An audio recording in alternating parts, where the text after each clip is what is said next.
নমস্কাৰ বন্ধু বান্ধৱীসকল, মই ৰাতুল মোৰ চেনেল আৰকে আছামিজলৈ আপোনালোকক স্বাগতম।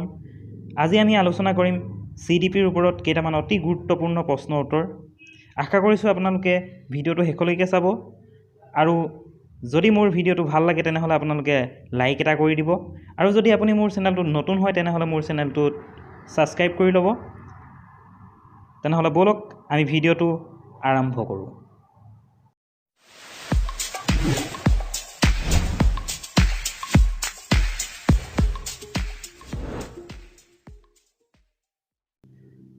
প্ৰথম প্ৰশ্ন, স্মিথৰ মতে শৈশৱৰ শেষলৈকে শিশুৰ শব্দভাণ্ডাৰ বৃদ্ধি হয়। ক দিয়া আছে 1000, খ দিয়া আছে 2000, গ দিয়া আছে 3000, ঘ দিয়া আছে 4000। ইয়াৰ শুদ্ধ উত্তৰটো হ'ব খ 2000। শিশুসকলৰ জন্মৰ প্ৰথম বছৰটোত ভাষাৰ বিকাশটো সুপ্ত অৱস্থাত থাকে। তেওঁলোকে যদি 8-9 মাহ বছৰ হয় তেতিয়া তেওঁলোকে মনৰ ভাৱসমূহ ব্যক্ত কৰিব ভাষাৰ জৰিয়তে ব্যক্ত কৰিব পাৰে। পৰৱৰ্তী প্ৰশ্ন, ব্যক্তিৰ দৈহিক বিকাশ ক্ৰমাগতভাৱে সংঘটিত হয়।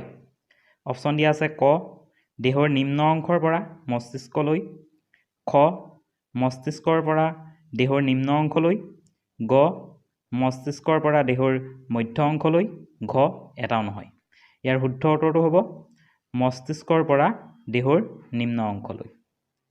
পৰৱৰ্তী প্ৰশ্ন, কোনজন মনোবিদে শিশুৰ মৌলিক আৱেগ তিনিটা বুলি কৈছিল? অপশ্যন দিয়া আছে ক কেথৰিন ব্ৰিজেছ, খ ৰুছু, গ ৱাটছন, ঘ এটাও নহয়। ইয়াৰ শুদ্ধ উত্তৰটো হ'ব গ ৱাটছন। ৱাটছনে শিশুৱে তিনিটা আৱেগ লৈ জন্মগ্ৰহণ কৰে বুলি কৈছিল। সেই আৱেগকেইটা হৈছে কি কি? ভয়, ক্ৰোধ আৰু আনন্দ। পৰৱৰ্তী প্ৰশ্ন, বাল্যকালৰ সময়ছোৱাক যুক্তি বিকাশৰ সময় বুলি কোনে কৈছিল? অপশ্যন দিয়া আছে ক কেথৰিন ব্ৰিজেছ, খ ৰুছু, গ ৱাটছন, ঘ এটাও নহয়। ইয়াৰ শুদ্ধ উত্তৰটো হ'ব খ ৰুছু।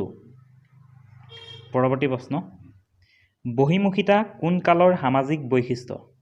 অপশ্যন দিয়া আছে ক শৈশৱকাল, খ পূৰ্ব বাল্যকাল, গ উত্তৰ বাল্যকাল, ঘ কৈশোৰকাল।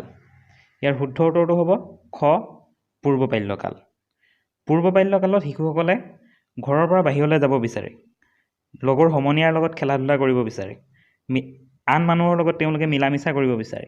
ইয়াকে বহিমুখিতা বোলে। পৰৱৰ্তী প্ৰশ্ন, বংশগতি সম্বন্ধে মেণ্ডেলে প্ৰথমে কিহৰ ওপৰত অধ্যয়ন কৰিছিল? অপশ্যন দিয়া আছে ক উদ্ভিদ, খ এন্দুৰ, গ কুকুৰ, ঘ মানুহ। ইয়াৰ শুদ্ধ উত্তৰটো হ'ব ক উদ্ভিদ। 1866 চনত গেগৰ জাহান মেণ্ডেলে প্ৰথমতে বংশগতিৰ ওপৰত অধ্যয়ন কৰিছিল। তেওঁ প্ৰথমে মটৰ মাহৰ গছৰ ওপৰত অধ্যয়ন চলাইছিল। পৰৱৰ্তী প্ৰশ্ন, জিঅ'লজিকেল ফিলচফি গ্ৰন্থখনৰ লিখক কোন? অপশ্যন দিয়া আছে ক লেমাৰ্ক, খ ডাৰউইন, গ গেলটন, ঘ এটাও নহয়। ইয়াৰ শুদ্ধ উত্তৰটো হ'ব লেমাৰ্ক। পৰৱৰ্তী প্ৰশ্ন, 6 পৰা 10 বছৰ বয়সৰ শিশু আগ্ৰহী হ'বলৈ আৰম্ভ কৰে। অপশ্যন দিয়া আছে ক ধৰ্ম, খ মানৱ শৰীৰ, গ যৌনতা, ঘ বিদ্যালয়। ইয়াৰ শুদ্ধ উত্তৰটো হ'ব বিদ্যালয়। পৰৱৰ্তী প্ৰশ্ন, লাজ আৰু গৌৰৱ অনুভূতিৰ বিকাশ হোৱা স্তৰটো? অপশ্যন দিয়া আছে ক শৈশৱকাল, খ পূৰ্ব বাল্যকাল, গ কৈশোৰকাল, ঘ প্ৰাপ্তবয়স্ক। ইয়াৰ শুদ্ধ উত্তৰটো হ'ব পূৰ্ব বাল্যকাল। পৰৱৰ্তী প্ৰশ্ন, বংশগতি হ'ল ডেছ সামাজিক গাঁথনি? অপশ্যন দিয়া আছে ক গৌণ, খ গতিশীল, গ স্থিৰ, ঘ প্ৰাথমিক। ইয়াৰ শুদ্ধ উত্তৰটো হ'ব খ গতিশীল। বংশগতি হ'ল গতিশীল সামাজিক গাঁথনি। পৰৱৰ্তী প্ৰশ্ন, এজন ব্যক্তিৰ ব্যক্তিত্বৰ সংলক্ষণসমূহ আহে। অপশ্যন দিয়া আছে ক বংশগতি, খ শিক্ষা, গ বংশগতি আৰু পৰিৱেশ, ঘ পৰিৱেশ। ইয়াৰ শুদ্ধ উত্তৰটো হ'ব গ বংশগতি আৰু পৰিৱেশ। এজন ব্যক্তিৰ ব্যক্তিত্বৰ সংলক্ষণসমূহ পৰিৱেশ আৰু বংশগতি দুয়োটাৰ পৰা আহে। বন্ধুসকল, আজিৰ ভিডিঅ'টোত ইমানেই আছিল। আপোনালোকৰ ভিডিঅ'টো যদি ভাল লাগিল তেনেহ'লে লাইক এটা কৰি দিব আৰু যদি আপোনালোকে মোৰ চেনেলটোত নতুন হয় তেনেহ'লে মোৰ চেনেলটো ছাবস্ক্ৰাইব কৰি ল'ব। ধন্যবাদ।